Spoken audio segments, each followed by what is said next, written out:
Adik sedu. Baby Widak sedu.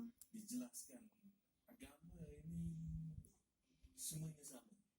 Inna dina indallah al-Islam. Agama itu adalah Islam.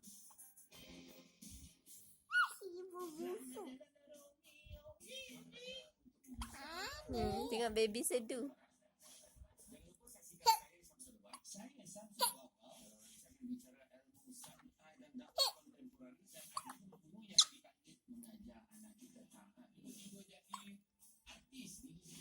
Sakitnya penuh.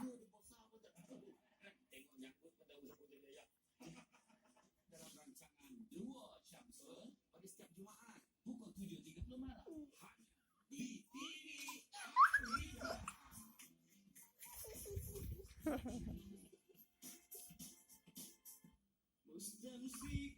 Adik sedu. Maka Allah Subhanahu wa Ta'ala tidak akan meninggalkan kita ketika kita susah. Bagi diri kita, peganglah sekuat-kuatnya kalimah la ilaha illallah. Kullu man 'alaiha fan. Semua binasa. Wa yabqa wajhu rabbika dzul jalali wal ikram. Yang kekal hanyalah Allah Subhanahu wa Ta'ala.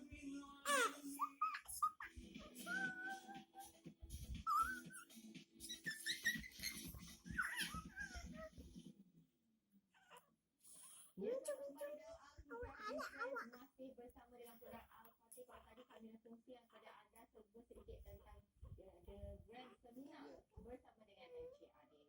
Bagaimana untuk untuk menguasai diri itu dengan keberanian dan buang rasa takut semua.